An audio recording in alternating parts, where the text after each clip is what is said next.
GHMC में property mutation जायदाद की एक से दूसरे के नाम पर तब्दीली की बड़ी तादाद में दरख्वास्तें ज़ेर इल्तवा होकर रह गई है, जिससे जायदाद मालिकीन के लिए मुश्किलात हो रही है और कॉरपोरेशन की आमदनी पर मनफी असर पड़ रहा है।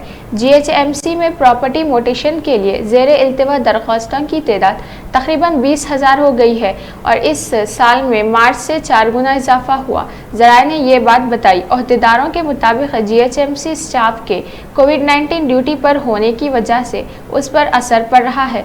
श्रीलिंगमपल्ली, चंद्रनगर और इसके बाद बेगमपेट, खैरताबाद, मशीराबाद और गोशा महल जैसे सर्कल में बिलखुसूस ये ज़ेर इल्तवा दरख्वास्तों की तादाद बहुत ज़्यादा है। बे या वारिस की जायदाद की तब्दीली हुई है तो ऐसे में GHMC से रिकॉर्ड्स में तब्दीली करवाना ज़रूरी होता है और ये एक लाजमी अमर है। GHMC रिकॉर्ड्स में जायदादों की एक बड़ी तादाद उनके पहले के मालिकीन के नामों पर ही है।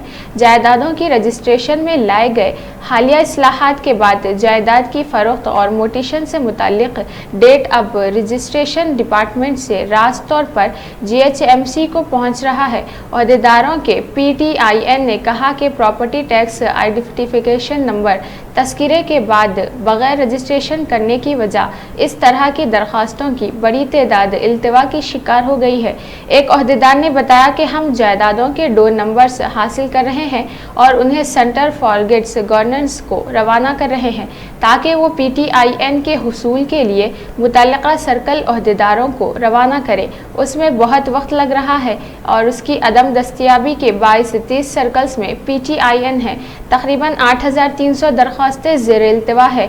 PTIN के साथ भी 4,000 से ज़ायद दरख्वास्तों की भी यकसुई नहीं हुई, जबकि जायदाद मालिकीन से सर्विस सेंटर्स के बाद रास्त वसूल होने वाले 7,600 दरख्वास्तों पर कार्रवाई नहीं हुई। ओहदेदारों ने कहा कि गुज़िश्ता साल से कई दरख्वास्तों को मिशन मोड पर हल किया गया, जिसके लिए GHMC कमिश्नर लोकेश कुमार ने हिदायत दी कि जिसकी वजह उस साल मार्च तक 5,000 दरख्वास्तों तक पेंडेंसी में कमी हुई। ओहदेदारों ने कहा ताहम कोविड-19 की दूसरी लहर की वजह काम बुरी तरह मुतासिर हुआ और उसमें रुकावट पैदा हुई क्योंकि बिल कलेक्टर्स और यूनिट स्टाफ के वीडियो डिपार्ट पर मामूर किया गया। हमारे स्टाफ को खबरस्तानों में भी ड्यूटी अंजाम देने के लिए मामूर किया गया और अब उनको अक्सरियत वैक्सीनेशन ड्यूटी पर है।